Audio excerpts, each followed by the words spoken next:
Hi friends, Sunday special. உங்கள் வீட்டிலலாம் என்ன ரெசிபி செஞ்சீங்கன்னு தெரியல. பட் எங்கள் வீட்டில் சிக்கன் தான் வாங்கியிருக்கோம். நம்மளாம் சோப் போட்டு குளிக்கிற மாதிரி இந்த சிக்கனுக்கு மஞ்சத்தூளை போட்டு குளிக்க வச்சா தான் நல்லா அதோட கவுச்ச ஸ்மெல்லாக போகும்.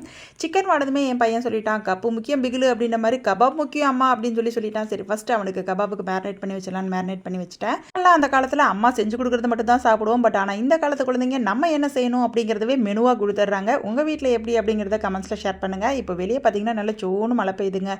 கிளைமேட் வந்து ரொம்ப கோல்டாகவே இருக்குது. அதுக்காக நல்லா வந்து ஒரு காரசாரமான சிக்கன் கிரேவி தான் செய்ய போகிறேன். மிளகு முந்திரி எல்லாம் சேர்த்துட்டு ஃபஸ்ட்டு அதுக்கு சின்ன வெங்காயம் நிறைய உரிச்சிட்டு ஒன்றும் பாதியாக ஊட்டி எடுத்துக்கிட்டேன். குக்கரில் எண்ணெய் சேர்த்துட்டு 2 பட்டை தொட்டு நீல வாக்கில் நறுக்கின வெங்காயம் சேர்த்து கொஞ்சமாக மஞ்சத்தூள் சேர்த்துட்டு நம்ம அரைச்சி வச்சிருக்க வெங்காயத்தையும் சேர்த்து நல்லா வணக்கி கொடுத்துலாம். வெங்காயம் நல்லா வணங்கி வந்ததும் 1 டீஸ்பூன் ஜிஞ்சர் கார்லிக் பேஸ்ட் சேர்த்து அதோட பச்சை வாசனை போட்டுட்டு 4 தக்காளி வந்து சேர்த்துட்டு அது கூடவே உப்பு சேர்த்து நல்லா வணங்க விட்டுட்டேன். இதுக்கிடையில் ஒரு மசாலா நம்ம ரெடி பண்ண போகிறோம். கொஞ்சமாக தேங்காய், நல்லா வந்து பார்த்திங்கன்னா நிறைய மிளகு, அதுக்கு ஈக்குவலாக இருக்கிற மாதிரி முந்திரி, 2 டீஸ்பூன் சோம்பு, 1 டீஸ்பூன் கசகசா சேர்த்து நல்லா ஃபைன் பேஸ்ட் அரைச்சி எடுத்து வச்சுக்கிட்டேன். தக்காளி நல்லா வணங்கினதும் நம்ம வாஷ் பண்ணி வச்சிருக்க சிக்கன் சேர்த்துட்டு அது கூடவே தயிர் சேர்த்துட்டு நம்ம அரைச்சி வச்சிருக்க பேஸ்ட்டையும் சேர்த்துட்டு தேவையான அளவு தண்ணி ஊற்றிட்டு அதுக்கப்புறம் வந்து பார்த்திங்கன்னா இது கூட நான் 2 உருளைக்கிழங்கு சேர்த்துக்க போகிறேன். உருளைக்கிழங்கு வந்து ஆப்ஷனல் தான்.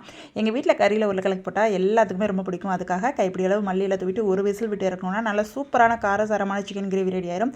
பரோட்டாவுக்குமே ரொம்ப சூப்பரான காம்பினேஷனாக இருக்கும். எங்கள் வீட்டில் லஞ்ச் அப்படிங்கிறனால குஸ்கா சாப்பாடு, அது கூட வந்து பார்த்திங்கன்னா கிரேவி, கபாப். உங்கள் வீட்டில் சண்டே எப்படி போச்சு அப்படிங்கிறத கமெண்ட்ஸில் ஷேர் பண்ணுங்கள். நாளைக்கு பார்க்கலாம். Bye guys.